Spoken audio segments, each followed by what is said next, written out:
Hello and welcome to the Footy Times, where we discuss and analyze Premier League games with a dash of banter. So before we get started, please like, share, and subscribe, a- and even press the bell icon to keep yourself apprised with our most current content. So this past weekend was extremely eventful for a United fan. As you can see, Nassar grinning right over there. Because we beat City, we won the Manchester derby. Manchester is red, Yes, and pointing to that color. and Times are and One weekend, changing, yes. guys. Times are changing. times, You yeah, are times are fe- changing. you are Yeah, the tides enjoying are. the derby wins. Yeah. We are enjoying the title wins. Yeah. Tables have turned. So we beat City. Then we also got to see a Liverpool loss yet again at Anfield, Yet again. and Arsenal also ended up dropping points at Burnley. So perfect weekend for United. Although we would have liked a Liverpool Chelsea loss as well, but you know what? We'll take whatever we're getting. We're in second position. We cut down the this. So you know what? Without further ado, I'm just going to let Nisarg take it away with the Manchester United Man City derby. Oh, is it Yep. Yash? You want to go first? I don't know. Let's Take get your the pick. City fan No, perspective. yeah, If okay, it's this I one, can I'm start. So yeah, this is like I don't know, but looks like Ole knows how to beat Pep for some reason or the other. In the last, I think 3 seasons at least, I have always felt that Manchester derbies are like United heavy. For some reason, I don't know how, but Ole, I think, kind of pumps up the team enough to get them over the line. That first 30 I think what seconds, I think, summed it one up. Do you think, Yash, quick question before you get started. I just want to ask you, do you think Pep could have done something different in order to prevent this loss? I think, see, right now, I think retrospectively, we can say, yeah, some things could have changed. But going on a 21 game unbeaten run and actually winning run, and then uh, I was happy with the starting 11, to be honest. I didn't feel like it was something that needed anything different. Maybe Foden could have started the game because he brings that energy, him being a City fan, and then Derby being the biggest game for him as well. So I guess that one change could have, but other than that, KDB needed some time. He was coming back from injury, so he needed some game time. Uh, and I think other than that, Mahrez was in form, so Mahrez has to start. Sterling gives you that little bit of trickery in the box that can win you a penalty. So I think Sterling also was a right choice. I think Jesus is the one I have my doubts about. I'm not really sure for how long he is going to be a City player. but And from Yash, were you surprised that Jesus was the one who ended up giving the penalty? yeah, Like so he was so I don't know what he was doing in that box. so he Like I tracking know back that so far. he likes to track back. He likes to defend. He runs a lot, but I think that was a just a brain dead moment. He should not have done any kind of, or he should not have even tried to go for that challenge or foul or tackle, because I Hmm. think the defenders had Marshall covered pretty well. Even if maybe he would have taken a shot, I was from the pictures it looked like I think Stones and Diaz had him covered. So yeah, I think it just set the tone of the game very very wrong. In like 30 seconds, we considered the penalty, and that's it. Even I think even Stones or KDB actually mentioned after the game that we needed at least 15 minutes to kind of settle down in the game, and then we would have, like, then it could have been a different thing. But yeah, 30 seconds in, we concede a penalty, and Bruno is like pretty uh, good from the spot.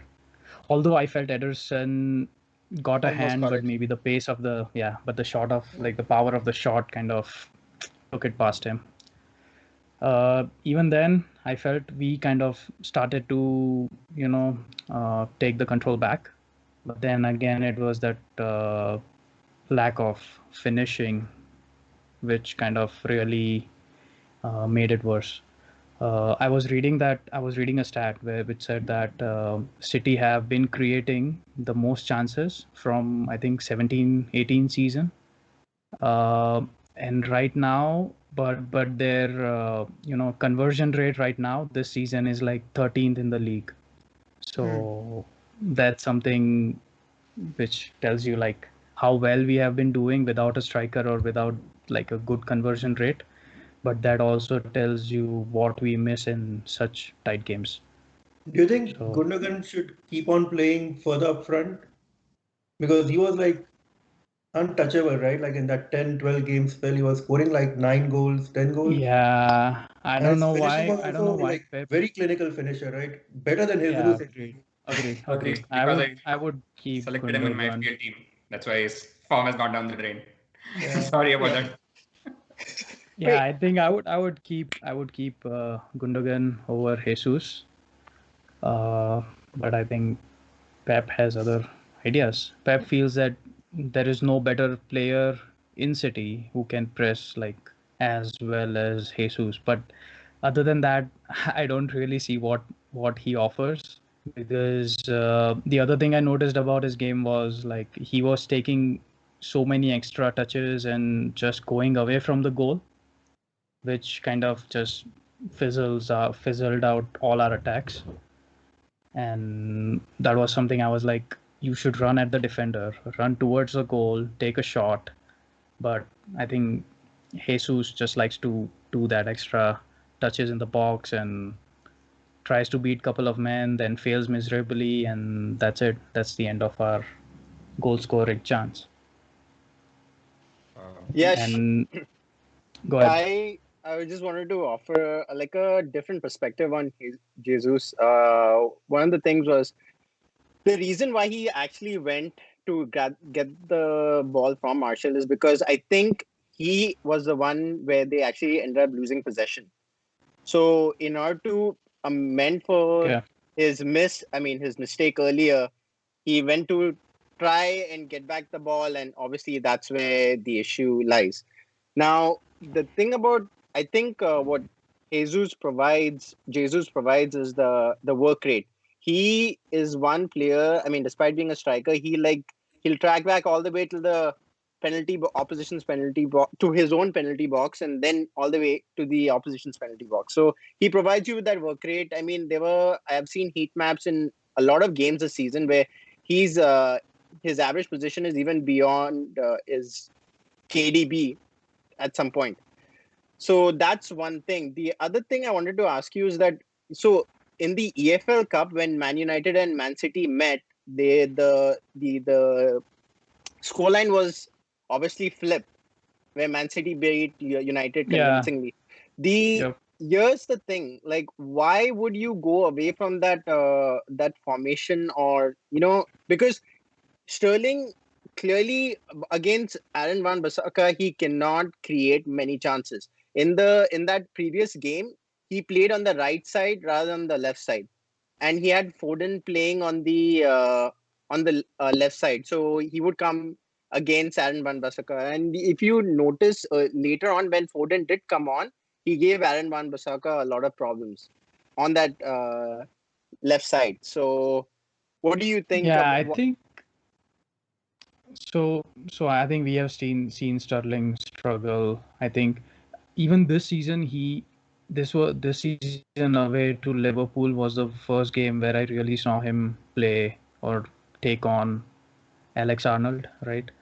Um, Maybe that could be because He Trent does it himself different. is having a bad season, or maybe he No, doesn't Trent have just that doesn't support defend. of. So maybe he doesn't have the support of Van Dijk then. Yeah. But that was the first game I really saw Sterling do something against Trent. And then Van Bissaka has been one player who just takes the cake all the time when playing against Sterling. So I would have loved to see Foden. Maybe that was the one thing that Pep could have started with. And yeah, I think it was I forgot who was on the left side, on the right side for City. So Mahrez. left side Mahrez, was Mahrez, Mahrez, yeah, Mahrez. right, Yeah. Mahrez. So Mahrez is undroppable right now. I think the form he is in, I don't think Pep can bench him. What about So Bernardo Silva? I was surprised he was not in the starting lineup. He's a big game player, right? And he's back in form this season.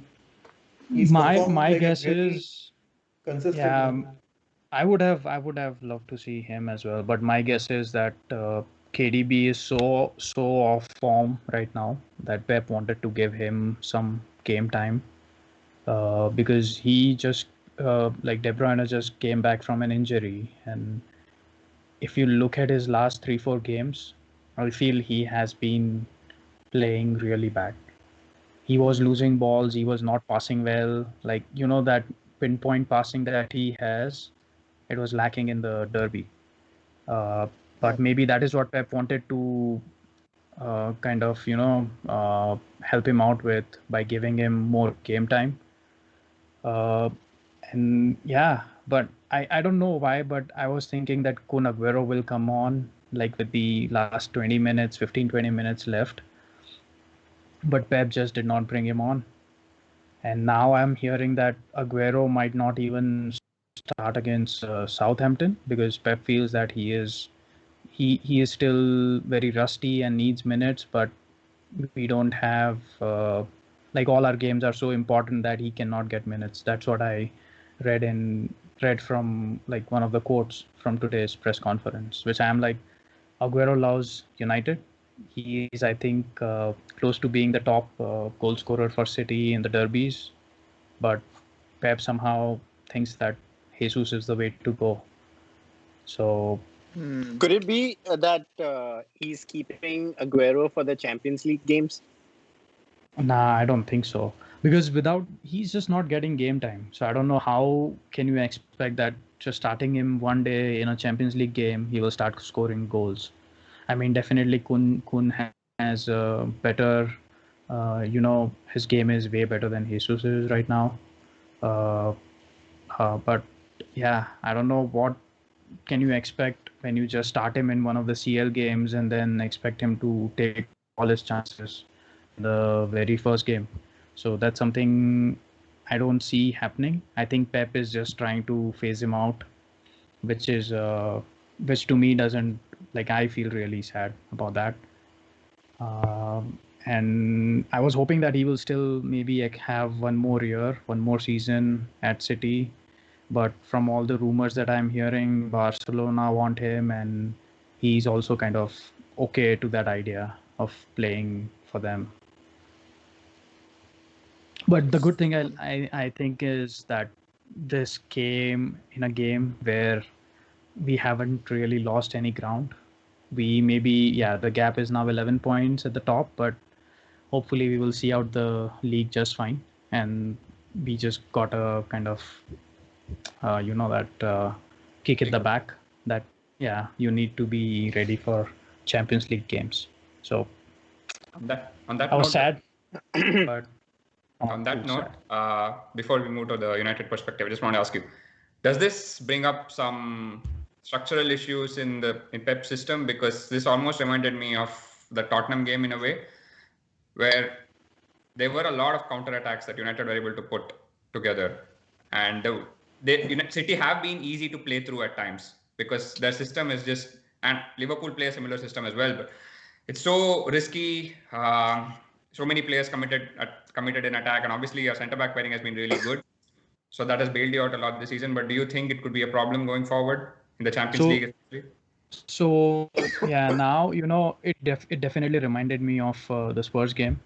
But what I feel the similarity between the two games was we conceded very early. So in both the games we were like behind in like first 5 minutes. So at that point of time, I think Pep doesn't believe in just slowing things down, or he just wants to go all out attack. And even if we did manage to have more possession or control the game, I think when you are behind and you have to get that equalizing goal, it just, I think it just becomes easy to beat us on counter. So maybe that's what happened. If we had maybe scored first, we would have not seen so many counter attacks happening from United, and we would have been comfortable throughout. But that's what my feeling is, that if you concede early, and that's where I fear in the Champions League, if we concede early like this with a mistake, then chances are we could lose that game. So yeah, I think the conversion is also important at the other end, because the more you don't. I've seen City in the champ. I've seen City in a few games. I think they almost try to walk the ball into the net, and there are chances where they can shoot, but instead like to pass. I think that has to change, because you have to take those opportunities, because I agree. Because once you come up against the really good teams, they will do their business at their No, end. I agree. And I think that's what has been happening with us in the Champions League. Like Champions League teams are way better than like a lot of PL teams. So if you give them just few chances, they will take them, and then that's it. Yeah, like Bayern. I mean, it's scary. That's what Bayern do so well. Their system is actually, it's very risky. It's very front-footed, but the forwards just take the chances. So it's easier for them to play such a high line.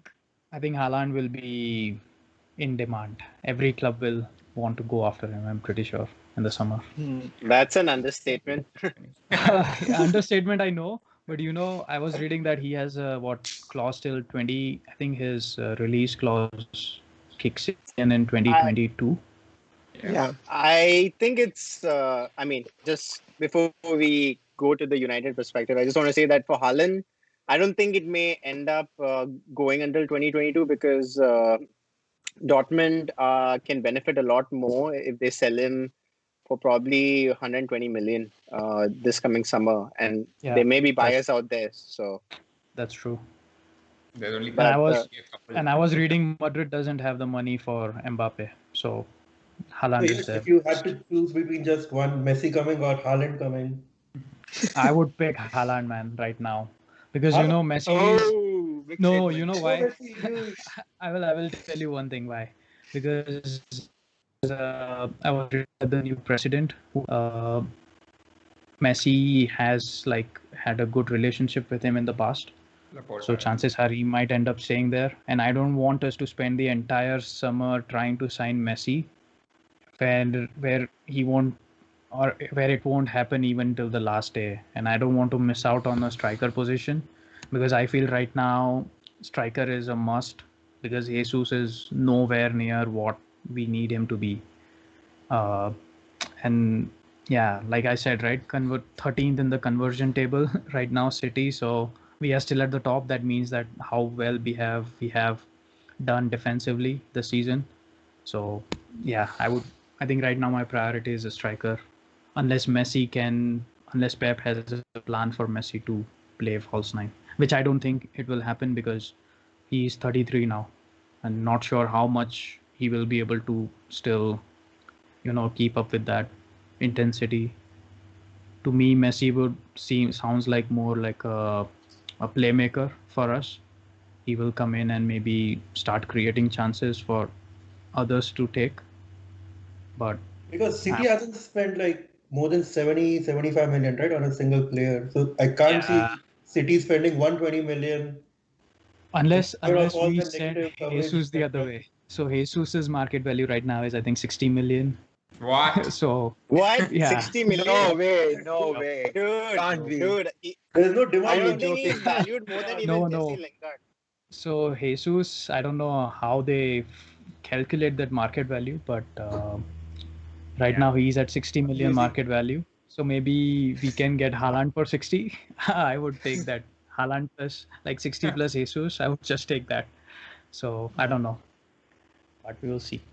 With that said, Nisarg, do you want to give us a quick view? As in, I'll probably try to stay a bit more high level. I think Yash covered the game pretty well, but it is I don't know whether you felt the same, but I felt the Manchester derbies, like in all the wins that United have gotten against them, it is always at a place. It has always come when it felt like it is time for Ole, or whenever we had this bad run of sorts. I just feel it just comes at the perfect time for him. I think it just goes to prove that he still has players, like he still has the player support. He did definitely galvanize the team to be up for this game. You saw like 5, 6 people running in counterattacks, and we did uh, overpower City on pretty much a lot of counterattacks. And I felt we could have scored more, in like more than 2 goals. Uh, like Luke Shaw on that left hand side, like he was like just brilliant at this game. Like really loved his performance in general. He has been getting a lot of stick for his weight and not being the physique that he should be. But I think this season, I can say probably he's the best left back in the league right Yeah, now. I agree. Uh, and and I feel that again it just boils down to that if we could play with this intensity in the derby, what happened against Crystal Palace, and I just feel that Pep's team is perfectly suited for United.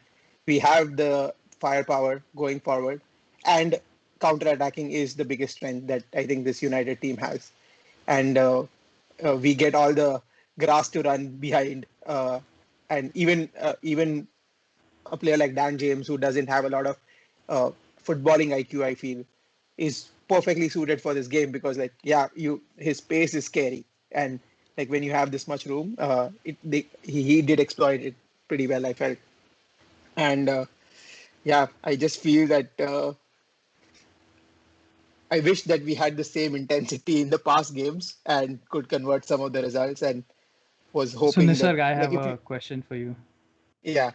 Is it possible the way Ole kind of preps the team for a derby, because he himself has been part of it in the past? He knows what it means, and maybe he's able to motivate the players enough to kind of go and just do their best for the game against City. So I definitely felt that last season, right? As in last season, we saw that like against the big teams, we somehow managed to put our best foot forward. But this season, like seeing the flip of like we played well against the lower teams initially, and struggled like were settling for a draw in the bigger games. uh, I feel that whenever he comes in a tough spot, whenever there is some pressure on him, he's somehow able to manage to like motivate the players and like get the best out of them. Or probably it's just coincidence that the derby comes at the right time, and you're right, as in it. I don't think so. It takes a lot to motivate players for these big games. Like I'm pretty sure like Liverpool players are always up for an Everton like derby game, and managers have to do very little to motivate them. Uh, and I think, but I still feel that this game was just papering over the cracks. As in, still the same issues exist. I feel that like without Pogba or without a creative midfielder, just these two defensive midfielders are not the answer. And as in, I think as we discussed last time, it was great and I really thoroughly enjoyed the win and keeping a clean sheet against City. I don't know, but like, what was the last time someone kept a clean sheet against City? I'm pretty sure it has been some time before that has happened. No, I mean, definitely not in last 21 games, right? Because we kept Yeah, winning all of for them. sure. So. Yeah. Yeah. So yeah. I was Also, actually gonna. there's this I think question Tottenham was the last Ole time. being a player, right? Like that being an influence. I think City were in championship for half the time. Ole was Man U's player, so I don't Oh, think that that would could Yeah. that could. I Okay. actually was gonna say that if it wasn't for the penalty that was given within the first 30 seconds, the outcome of the game or the way how we played would have been pretty routine. I mean, it could have ended up in another 0-0 draw. I think the fact that we got that penalty changed quite a bit. And I don't think we played all that well, to be honest. We I mean, we did press in the first 10-15 minutes, which put a lot of pressure on City. But beyond that, we kind of retreated. Oh, I don't know if the City got back into the game themselves. Um, we did. I mean, once again, it was that the Luke Shaw goal was also, I think, a moment of brilliance in a way because it was a fantastic throw by Dean Henderson Henderson. Yeah. to get the ball to Luke Shaw, and then Luke Shaw was also very he was very smart in the fact that he saw Cancelo coming in, and then he just kind of changed direction and was able to beat him, and then that left a lot Yeah. of space for him to exploit. So that I just Yeah. I felt think. those are moments of brilliance in a way. I don't see that being. I don't think that was something uh, we played well throughout the game. It wasn't like we had really like a patch where we actually had good passes or whatever. It was an okay performance. Yes, the result was 2-0, and I'm ecstatic to win against a Man City team which was bulldozing each and every side in the league. But yeah, I mean, there's like Nisarg said. I mean, this is papering over the cracks at the moment.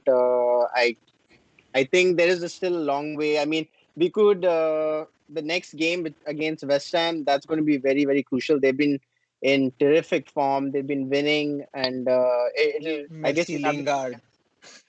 Yeah, no, Messi, I don't Lingard think is on roll. he can't play. He cannot play. Obviously, he cannot. I don't think so. He can play. but yeah, from the United perspective, yeah, great to. Well, quick question, Nisarg, what do you feel about the whole debate that's been going on? One, De Gea versus Henderson, and second is, do you actually think Marshall played well in this game? I thought he played well for sure. I mean, Uh, he missed a sitter, which should have put the game out of reach at 3-0, which he yeah, missed. I guess it's back to that argument, right? Yeah, it's back to the argument of like quantifying like a number nine role sometimes is difficult. Like it's easy to like just look at the goal output and basically judge them that way. But I just felt that he kept the defenders busy. He had like his movement was great. He was creating problems throughout the game. And about the first question about like Dean Henderson and David De Gea, it is hard as in like it like I'm kind of torn as in it feels like we should look forward and probably Dean Henderson might be the answer going in the future, and the Gea might just be a very very expensive option right now we have. Yeah. But again, it is hard to crit. I'm not criticizing the Gea as in I don't think so it has anything to do with their abilities. I feel the Gea still is very very good. And I don't. I have not seen enough of Dean Henderson to say that he is like miles better than De Gea. He probably is on par, or he might have some attributes that are better than De Gea. But so I'm fine either ways. But probably from a long term perspective, uh, probably Henderson might be the choice going forward. But yeah, there is definitely an English agenda here, like especially with the uh, press Yeah. and it's like the Euros are coming up. They want Henderson to perform so that Pickford can be probably thrown out of the team. Yeah, I'm sure Avinash would love that, being a Liverpool fan, which is a good segue for the Liverpool Fulham game, which is the battle of the bottom of 2021. I don't know. Like, how do you want to I think Fulham are look higher at than it? us in 2021. What? Okay, what is going on with Liverpool? I feel like we were at this point in time where Avinash should come into these videos and just brag about how what do you call Liverpool have counter-attacking and they've got this high press and everything, and all of that is seem to have gone out the window. You have a great Pep, memory. That must have been a year ago. Remember when Liverpool were good? but yeah, I mean, Pep obviously made quite a few changes. So go ahead, Klopp. take it away. Oh, sorry, Klopp. My bad. Yeah. I don't know who you want to go Purav or should I go? You go ahead. You go ahead.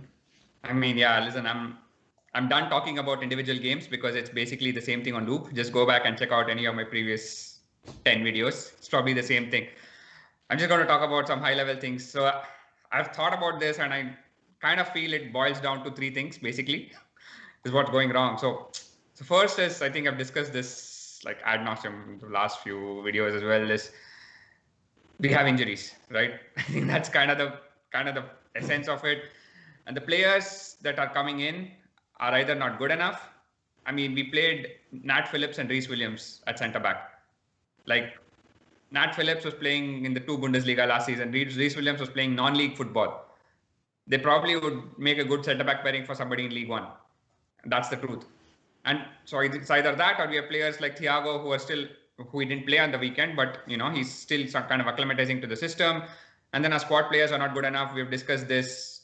We basically, the inactivity of the previous windows is coming home to roost.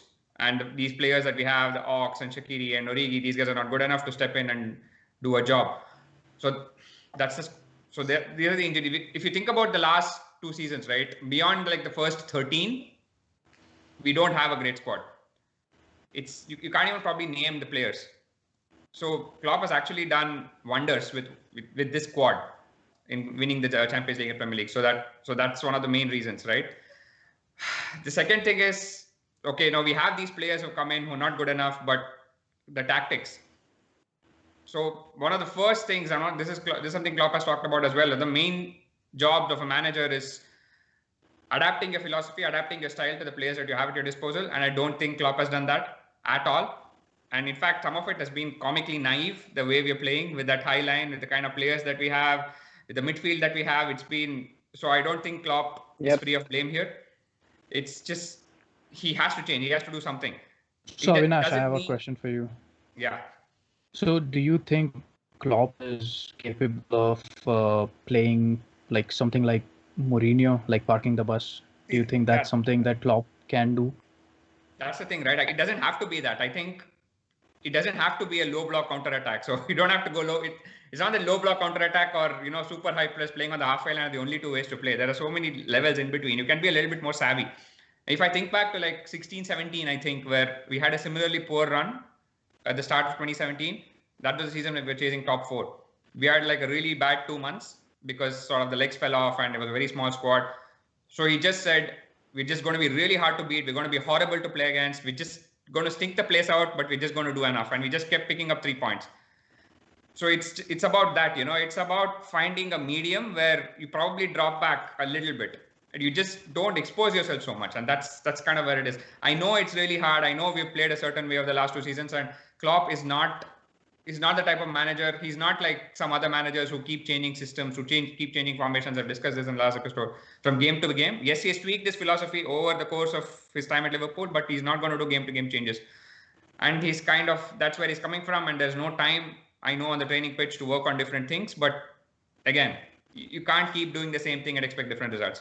So that's the second reason. And the third thing is... One more, can I interject here? Like going back to your injury point, like one thing that it struck me, like amongst like the so-called top 6 clubs, like I've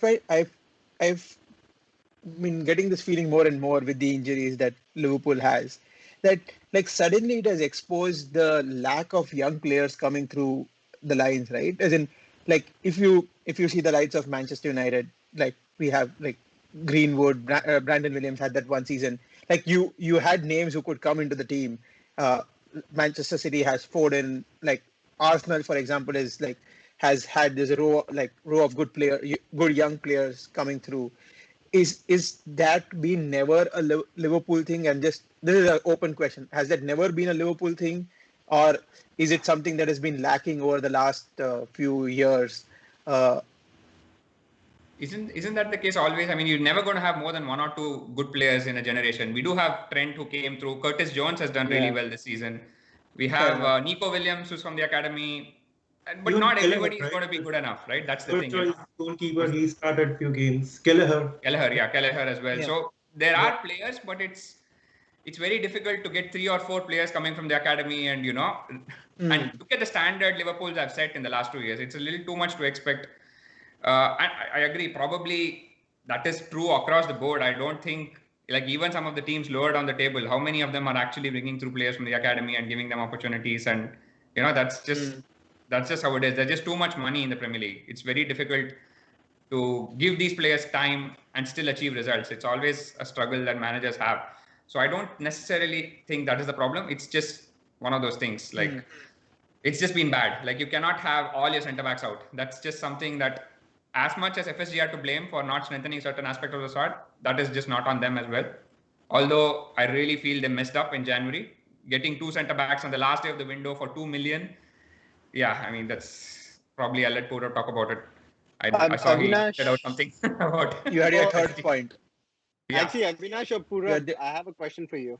I know you guys keep harping on the fact that, you guys have injuries and FSG not getting enough squad players and whatever.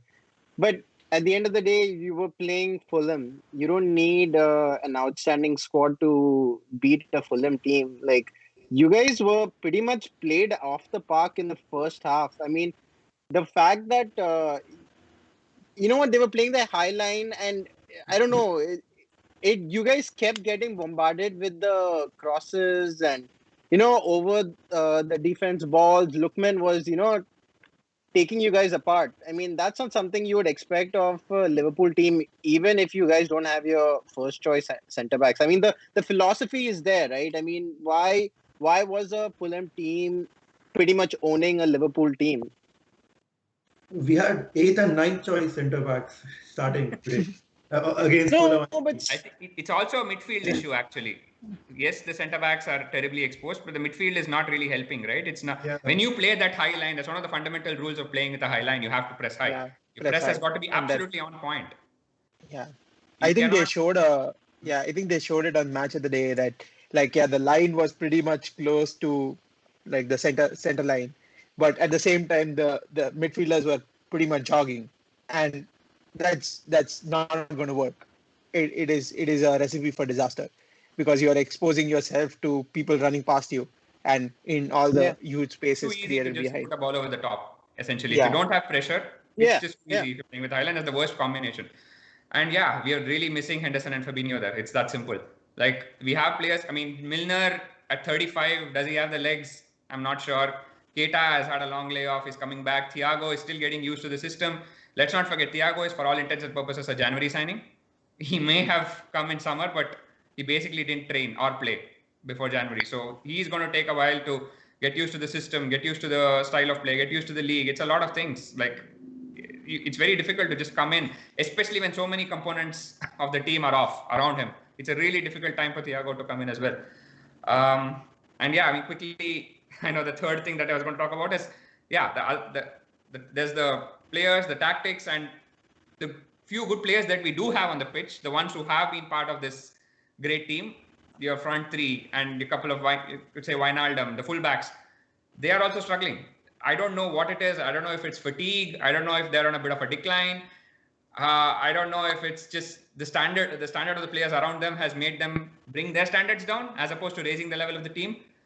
And I also feel that there is an accountability issue, because there is absolutely no way these performances happen within our fans in the ground. No chance. There is no chance that we lose 6 games in a row at Anfield. And it's almost like, without fans, the players probably don't feel like they're accountable anymore. It's not that there's a lack of effort, but somehow it's just not the same. They just don't have the same motivation.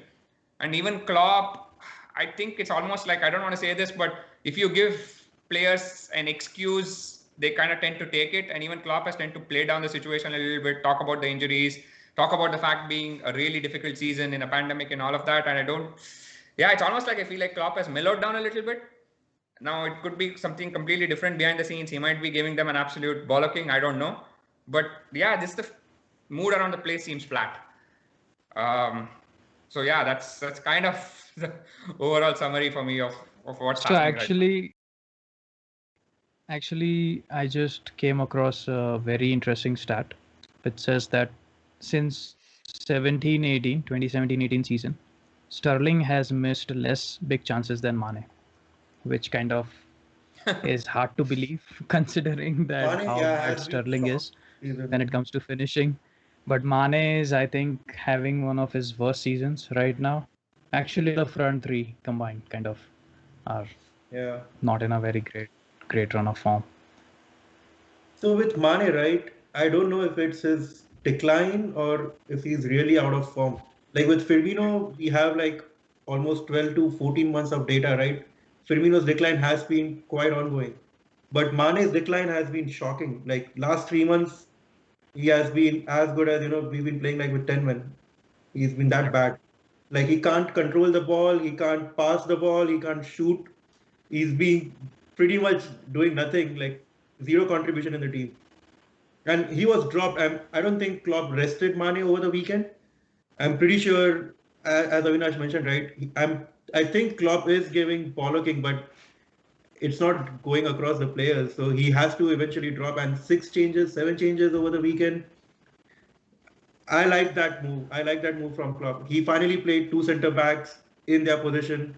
No more midfielder, Eighth covering. and No ninth more. choice.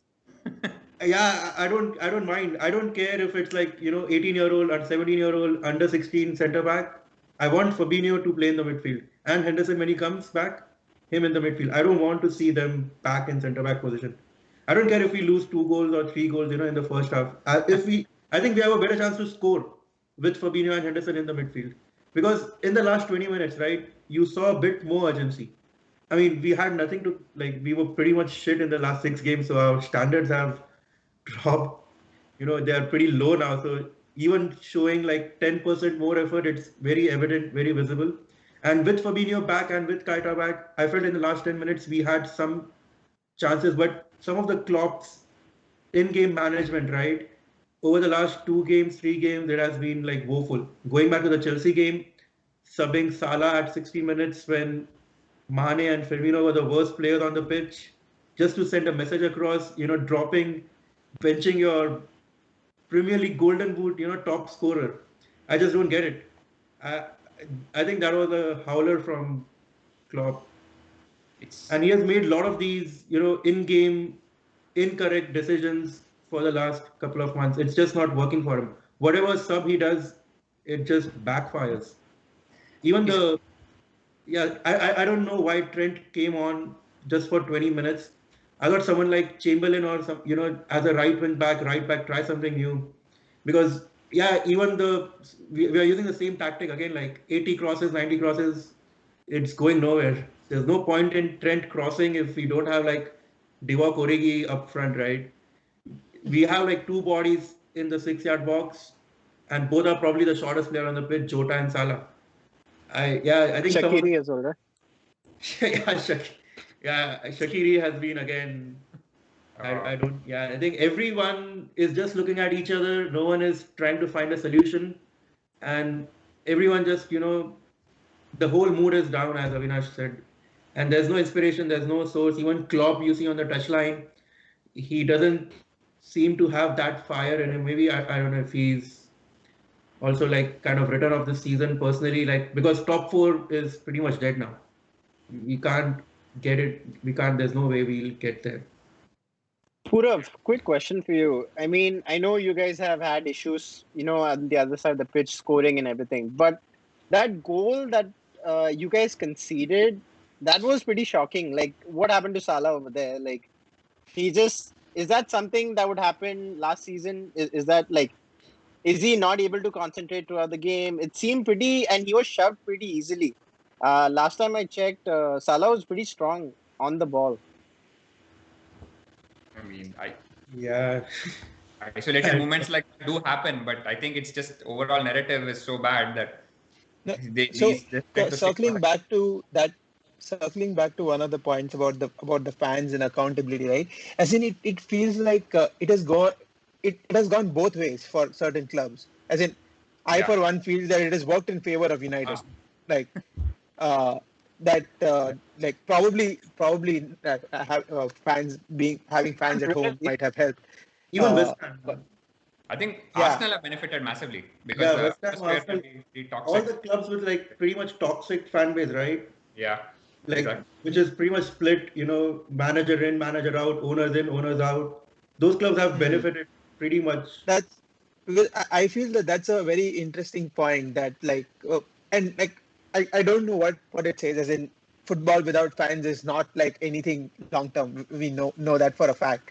Uh, but does it just expose the manager a bit more when you cannot when you are relying on the 12th man so much, as in yeah, I'm just curious to get your point I point think of view, not as in just the does it tell manager, any. but the entire team, because I agree that just taking the fans away should not result in like such bad performances. I know it's important for every team, but yeah, it's a really big surprise.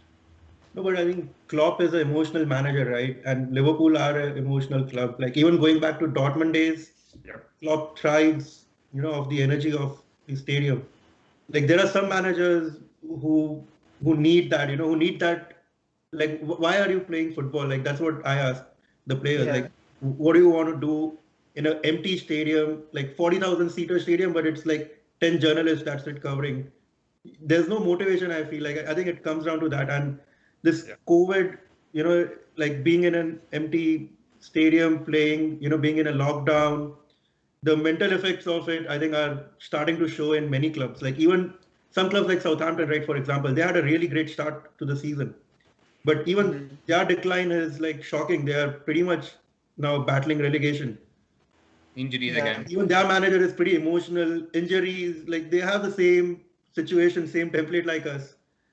Yeah, Yeah. as in, yeah, that's as in, just to draw an analogy to cricket, if I can. Like, I don't know, like in the latest series against England, like Virat Kohli mentioned the same thing. Like in the first Test match when there weren't any fans, we ended up losing the game. And like India as a team is been fortunate that wherever they travel, they are the home team. Uh, so yeah, I can see that, but yeah, as in it's interesting, as in it just brings down to the point that yeah, at the end of the day, the game has a lot of emotions attached, but some managers like probably Pep or like are like pure tacticians who drill down, like make it a science essentially. That's just it, I Make think. the a scientific procedure, and in that case, and that is actually very fascinating to me as to if is there one approach better than the other, especially on the longevity base, because I think the emotional approach might be very short-lived, uh, and you might end up not being able to sustain it. Yeah. I mean, I think it's this is all good as when you're winning. That's all I it think is. it gives you edge. I don't think Klopp's whole strategy is based around, fans being in the stadium, but it definitely gives you an edge, having that 40,000, stadium cop singing all the time, cheering you, like as Avinash mentioned, right? 6 games in a row would have never happened had fans Not been even in the one. stadium. We would have Right. at least drawn, we might not have scored goals, but we would have, not conceded also some of these things, some of the goals that we've done. Hmm. Yeah. I And think that's then the key, build right? on that. But right now, we don't have anything to build upon. We won 2 games away from home, like in Spurs and West Ham, right? In the middle of January. And everyone thought, okay, this might be, the revival, this might be something that they can build on. But at home, it's just a completely different bottom every game. I feel not scoring has been the bigger problem. Like just one goal from a penalty in 2021. I think no That's at open home. play goals, which is Speaking Haven't. on the whole fans topic, I mean, Liverpool were one of those fortunate teams to actually have fans in the stadium. I think it was like 2000 or something, right? Did you Yeah. see your performances a lot better back then? 4-0. Even That was, Spurs 2-1 win, right? The last minute Firmino header. That was with oh fans, yeah. and he ran all the way from this end to almost Yeah, the yeah. half Was that with line. fans? I thought they just. I don't remember. I remember the Wolves game was 4-0 was the first one with the fans back. Yeah, and even the Spurs one was because I remember Firmino he ran all the way to the Yeah, Kop yeah. just to celebrate Probably. with the fans, Hmm. thanking them. So Yeah, yeah, for a club like Liverpool, I think it does matter. yeah, it's definitely interesting, the emotional side of things, and Yeah, I think like it's more how, about human psyche, right? It's yeah, yeah. Like, how can you Football is an motivate inherently emotional 23 grown men in a room? How do you get the best out of them? Yeah, it's interesting. Yeah. And I guess probably just to finish on like just the other teams in the league. I think one team that has seen a resurgence is Chelsea. I don't know what do you guys think. Like, But I'm not do you think surprised, right? That's how it goes with Chelsea. Yeah. Sack the manager, like get the new manager, and they can win a trophy at One the thing end I'm of the so? season. surprised by is the number of clean Oh, sheets so they're you getting. think it is not sustainable? Is it? It's just the bounce back effect of a new manager. No, but this is something we have seen time and time again with Chelsea. So it may be sustainable, but I'm just saying that I'm not surprised to see them suddenly go on and start winning games. And let's not forget, they spent 200 million. Actually, in this, people are getting so hyped about Chelsea that they've forgotten how much money they spent. They're actually underachieved shockingly. Before a few results shouldn't change that. They should probably have been challenging City for the title this season with the amount of money they spend on the players that they have. So yeah, I mean, but on the whole, yeah, initially I was not that convinced because to be honest, it reminded me a little bit of LVG's United. I thought it was a lot of sideways football, Yeah, very conservative, one not that, nils. yeah, then that's kind of how they defend by keeping the ball and not a lot of vertical football, not a lot of adventure or chance creation, but they were just keeping clean sheets and they were not playing very good teams. But I think over the last two games, they've kind of probably had a big boost of confidence beating Liverpool and then Everton. I think those were two really hard games, and of course on the back of beating Atletico. So now Chelsea are actually looking really good. I wouldn't be surprised if they finish second, which you can argue they probably should have, given the strength of. They're probably the second best squad in the league. I think that's not probably they are the second best squad in the league. I don't think there can be any debate about that. So yeah, And I the think. thing is, that we've not even seen Tuchel actually play his football, right? I mean, he's usually the plays 4-3-3, and right now he's kind of going with a back three. So, I mean, there's more to Chelsea. We will probably find out next season when they probably will go ahead and buy, I don't know, another striker maybe. They want Haaland. I think they wanted Declan Rice as well, but I don't know if that's going to happen with Lampard not there. Yeah, Plans might have it's Yeah, changed. they'll splash cash. Roman appears to be interested again. It's probably good news for the rest of the league. Like we could well see a City Chelsea domination for the next few years if they keep going like But this. Tuchel is again a short-term manager for them, right? He signed just an 18-month deal. Yeah. So I think both parties know like what they're getting off each other. Even Tuchel, right? He But then knows. who else might be in line? Like what else Chelsea might be thinking that after I think Tuchel, whom do they want? I think the whole 18-month thing was to make sure that Tuchel actually achieved something, because Yeah. Chelsea have gone into this cycle of rinse repeat and sacking managers that I think they are still paying off a lot of those managers who they have sacked about 5 to 6 years ago. So I agree. That's, I agree. Yeah. That could be a maybe point. that's something. What do you call, the board probably thought it made sense to kind of give a short-term contract to see. I think even that's what United did, right? In a way, they gave Ollie like a 2-year contract, and now they're planning on extending it for another 3 years. So yeah, I think that's pretty much it. It's kind of like a probation period for him. I don't think they want Yeah. to sack another manager and pay off. As in, I did like initially, like I thought that given the German connection, like he would be the one like trying Yeah. to like the one motivation behind bringing Tuchel would probably to get the best out of Havertz and Werner. But given how they have played, it looks like, as in Kai Havertz had probably his best game against Everton in the entire season. Not sure yeah, whether, but like at least he did not start for quite some bit. So that was kind of surprising to me that the trust was still put in players that you see a new Chelsea manager put trust in. As in, you see the Alonso's coming, you see the Jorginho's coming, the like players who are kind of reliable, I should say. Probably they don't have the flair, but you can kind of know what you get out of them. So I was like, it looks boring. But I think now you start seeing the likes of Havertz and Werner. I'm still not convinced about Werner, to be honest, as in I have no idea what he does yet. The He thing stretches I'm defense. That's all he does. He runs in the behind. thing I've noticed about Chelsea's team, whenever they've bought strikers, they either click or they do not click at all. So is this one of those things where Werner despite being a good player, he may not click for Chelsea?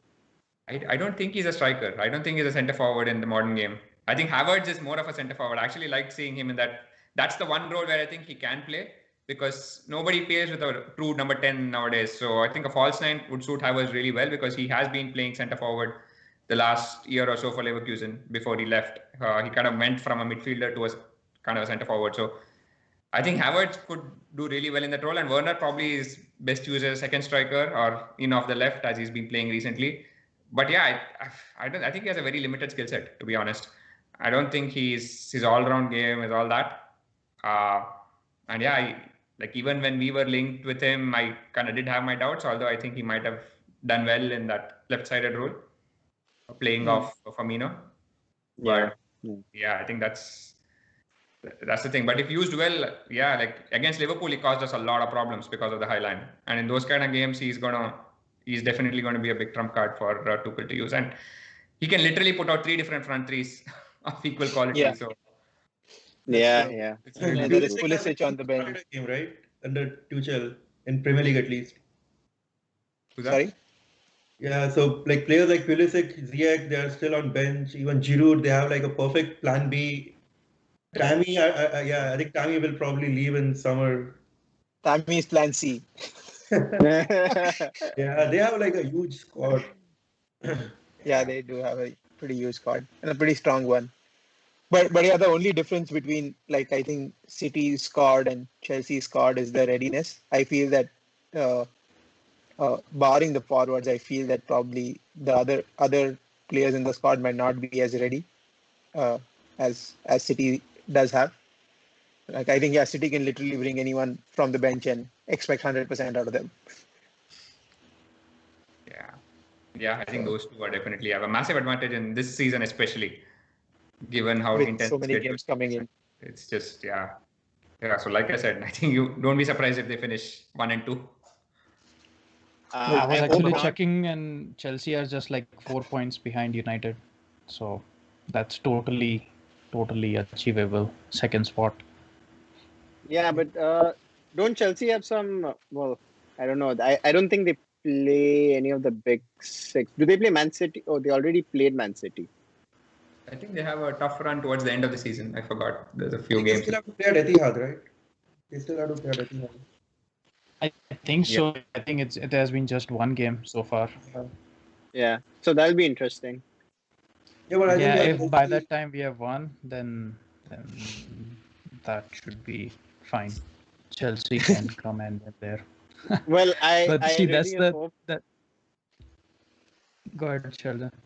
Oh, I was gonna say that I really hope that the fact that you guys drop points against us is it's something that will happen more often. And the title race will be a lot closer. But yeah, go ahead.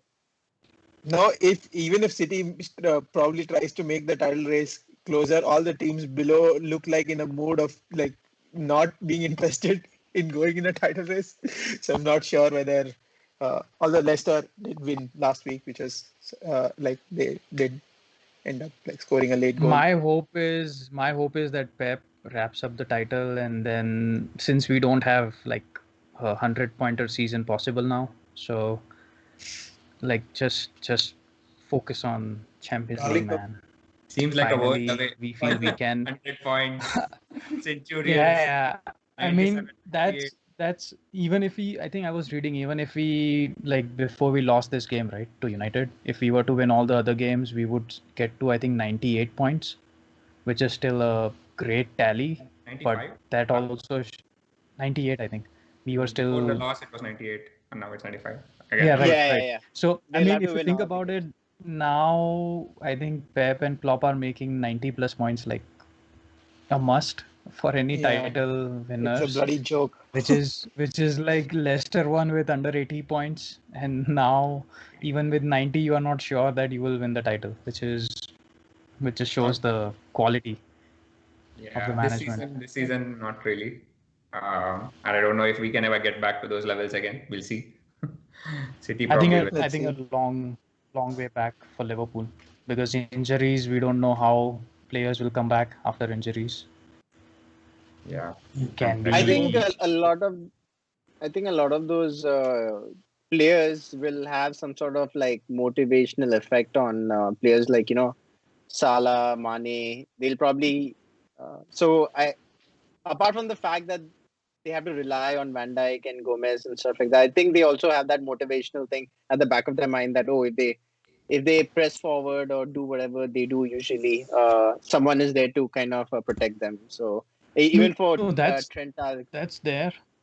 But I'm just saying, like, in terms of physicality, right? I mean, after injuries, like especially after knee injuries, many players don't come oh, back the same that's true. Yeah. That's players. true. So that's what I'm more keen to see. Probably a topic Hey, for another day. yep. Yeah. Should we wrap up? Yeah, I think Actually, before we wrap up, I feel that we should at least discuss about the fact yeah, that Bale scored 2 goals. give it. Yeah, Bale scored 2 goals, and I don't know if you saw that goal by Kane. Man, that was one Oh of the man, that was a great goal. yeah. So I Are mean, the Spurs guy, back? yeah, are Spurs back. Well, I don't know if they're back, but Bale seems to be scoring goals They for could them. sneak in top 4, right? Spurs, they They have, can. they Yeah. can. I think. They can. So Yeah. I'm surprised. What was stopping Mourinho from not from starting Bale? He should have been doing that for a long time now. Why is he Fitness. bringing in Bale so late in the season? Fitness was a big issue. I think Bale hasn't played for 2 years, so Yeah. I think he He wanted was Yeah, him. playing golf. He had to unlearn his golf skills and then start learning football again. Yeah. Yeah, Had to unlearn six golf and then relearn 600K a football. week for playing Yeah. golf, man. Yeah. Do you think Harry Kane will win So, Player of the so yeah. Season? Harry Kane. Player of the season, you said? Yeah, I think, yeah, That's Player of the Season. yeah. He is Yeah, leading in terms of I mean, goals 15 and goals, 15 assists. sorry, yeah, that's yeah. 10 possible then. games to go. Yeah, I think that's a freak season from him. Brilliant. But Yeah. but Or I good. don't know. Diaz is also, I feel, Diaz or maybe Stones for maybe changing the way But City's it's really defense hard has. for defensive players to Yeah. No, I know. defenders Unless to your name give. is I Van know. Dijk. I think attackers generally take the cake because of the stats, like Yeah. the brilliant, like 15 goals, 15 assists. That How just come makes, Bruno is Yeah. not in this It shines up. conversation? By the way, yeah. I think he will be. He'll definitely be part of the conversation for Player of the Year. But I think Kane Eh, might win Yeah. it. Kane is English. Don't forget that. No, but Yeah. Kane's influence Bye. is getting more evident, right? Bruno, sometimes he just disappears in the big games. Yeah. Kane is always like in the center of everything that Spurs do. Yeah. Yeah. that's That's true. true. Cool. Anyways, we should Okay. probably wrap Well, up. yep. Well, thank you all for watching our video. Don't forget to like, share, and subscribe. And till our next video next week. So talk to you guys later. Bye.